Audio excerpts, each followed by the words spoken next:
السلام علیکم۔ اللہ تعالیٰ نے اپنے بندوں کو اپنی جنت کی طرف بلایا ہے اور اس جہنم سے ڈرایا ہے جس کا عذاب ناقابل برداشت ہے۔ اللہ تعالیٰ نے اس دعوت کو اپنے انبیاء علیہ السلام کے ذریعے سے انسانیت تک ہر دور میں پہنچایا اور اب قرآن مجید کے ذریعے سے یہ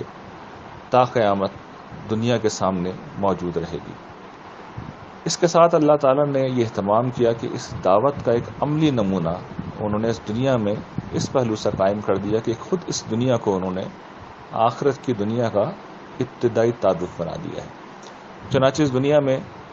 جتنی بھی خوبصورتیاں ہیں، جتنی بھی لذتیں ہیں، جتنی بھی آسانیاں ہیں، وہ آنے والی جنت کا ایک ابتدائی تعارف ہے،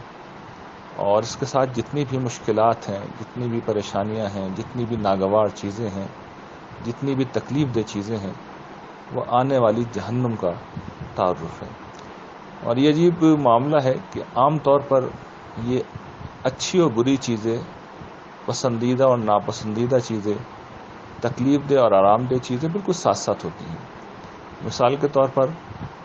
آپ یہ دیکھیے کہ ہمارا منہ یہ لذت حاصل کرنے کا عجیب و غریب ذریعہ ہے۔ منہ میں ہم جب غذا کو لیتے ہیں اور اسے چباتے ہیں تو اس طرح کے متنوع ذائقے اللہ تعالیٰ نے ہمارے لیے پیدا کیے ہیں، کھٹے، میٹھے، شیریں، حتیٰ کہ کڑوا بھی ایک ذائقہ ہوتا ہے، اور یہ لذیذ ذائقے انسان کو غیر معمولی طور پر اہتزاز اور لذت دیتے ہیں، اور انسان بہت اچھا محسوس کرتا ہے اچھا کھانا کھا کے۔ لیکن اسی منہ کے اندر ہمارے یہ جو زبان ہے، اس پر اگر کوئی زخم آ جائے، اس پر مثال کے طور پر چھالے ہو جائیں یا دانتوں میں تکلیف ہو جائے،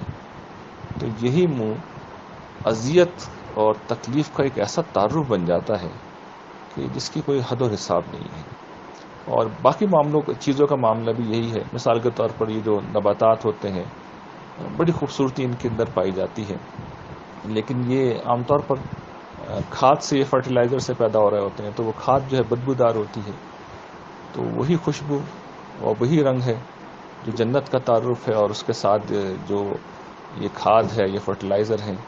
یہ گویا کہ وہ بدبو و غلاظت ہے جو جہنم کا تعارف ہے۔ اور اسی طرح انگنت مثالیں ہیں جو اس حوالے سے دی جا سکتی ہیں۔ بندہ مومن وہ ہے جو اس دنیا میں رہے اور اس طرح رہے کہ جب اس کا معاملہ ان حقائق سے پڑے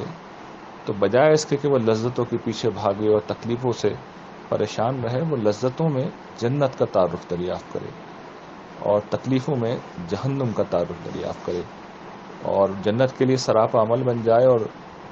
جہنم سے بھاگنے والا بن جائے۔ اگر ہم ایسے انسان بن گئے تو ہم دنیا کے سب سے خوش نصیب انسان ہیں۔